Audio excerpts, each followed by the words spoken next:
Malachi, that's a great question from Milton Broom. He said, greetings, Torley. In your opinion, what is the advantage of Second Life over real life for people with autism and Asperger's? Well, one of the great benefits for me has been a lack of really feeling uncomfortable in social spaces. Because by going up to someone, and I know this works, this is another one of those dual edge things, because you don't perceive some senses, you don't get all the emotional bandwidth. But in lack of that, sometimes it's less threatening. Also, there's definitely not the fear of physical violence. Unfortunately, I know some friends I've had with Asperger's have had to contend with that. I've had to contend with that as a kid.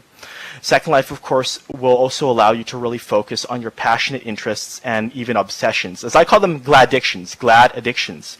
Because what you can do is really go all out with something like watermelons, or in my, other things I've done, textures, make hundreds of them, and should really share and really have a benefit and opportunity to share so much about yourself in a concentrated space without feeling that you're being stared at all the time. I know that not so much me as some other people with autism that I've known, but eye contact can be difficult. So I really understand where that's coming from as well. And I don't know quite about what's happening with TSL. I would love to know more. Perhaps I should hear from some of our Lindens who are working there. But nonetheless, outside of Second Life, there's communities that we can connect to. There's some I used to frequent a lot, not so much recently, like wrongplanet.net. Let me just type the URL for that, because it's a fantastic forum for people with Asperger's and autism. Thanks, Muse. Yeah, it's not part of Second Life, but sometimes people bring up Second Life there. Bonehead, I don't quite know that because I've never seen colors from someone else's vantage point, but I think that I just have a very keen grasp of dynamic range, meaning that I'm going to look for the edges. I'm going to look for the extremes, the brightest pinks and greens, or the greatest things you can do, the superlatives, as they were. So I would summarize that, but like I said, I don't have the color blindness some people have. I've just never seen colors from someone else's eyes.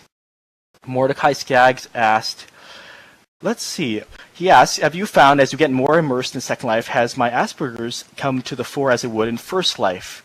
Yes, there's always been a crossover for me. It depends on who I'm conversing with. Some people, they don't care. They don't care that I'm autistic or whatever. Other people are deeply interested because they may be autistic. They may have a child, as we've seen earlier, who is autistic. And whenever someone comes up, of course, I love to help. Love to give guidance from my limited personal worldview as I can, and hopefully that will encourage them to go forth, do more research, and better themselves. And ooh, Torley pants. You can take my textures and put them on your pants.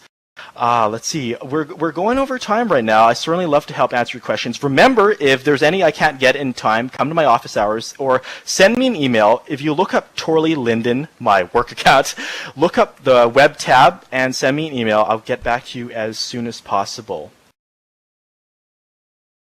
And Libra, it might be, I can't say. That's a generalism. You'd really have to ask who's doing that specifically. I can't talk about other people's motives. I can't talk about why I would do something.